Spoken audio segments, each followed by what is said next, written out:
Not French, because now we're under Spanish control. Not French.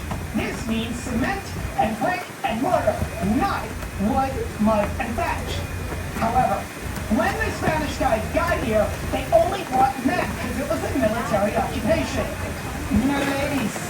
That meant if they wanted to date, they're dating French girls. If they want babies, they're having French babies. If they want to eat, they're eating French food.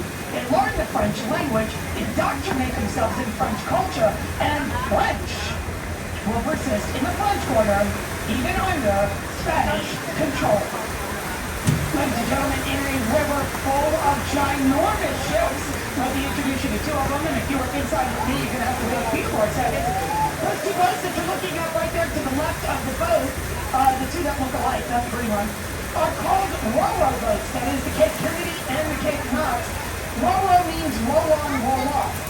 As you can see on the boats, and you will see if you're inside, there are no cranes on the boats that can move anything really onto the boat or onto the dock. So there's no way to get merchandise and equipment and goods or supplies onto the boat and onto the dock. These boats have giant doors instead that fold down in the back and connect to the dock and make it possible for anything to be driven directly into the belly of the beast. Now, as emergency boats, you can find boats such as these all up and down the Atlantic coast, all up and down the Pacific coast, all over the Gulf of Mexico, and up and down the Mississippi River. Boats like these are generally used for emergency purposes only, which means they have to be able to go anywhere in the world to assist with an emergency, given only a 5 days notice. Boats like these are generally owned and operated by the United States Navy.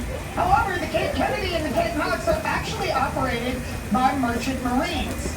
Now, merchant marines are the guys that you see on just about every boat out here on the river, including the one you are currently on. If you are inside, you should be able to see both the Cape Kennedy and the Cape Knox right about now. They are right there to the left of the boat. And if you're upstairs and getting rained on, come on down inside and join us.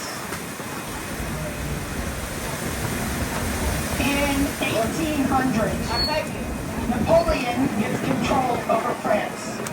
Now, he wants a sugar empire. He has Haiti, he needs New Orleans.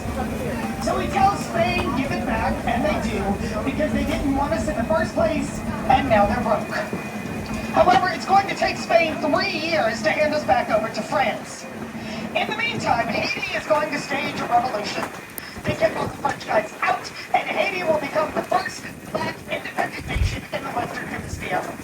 Now, Napoleon has New Orleans, but not Haiti. In the meantime, two gentlemen from Thomas Jefferson's cabinet are going to go all the way across the pond, and they tell Napoleon, look, we'll give you $10 million if you give us New Orleans. And Napoleon, who is fighting fires everywhere, says, for $15 million, you can have it all. And I do mean all, ladies and gentlemen. I'm talking about 830 million acres, 560,000 square miles. It will double the size of the United States of America and give 15 states to the USA, and we get it for 4 cents an acre. It is, of course,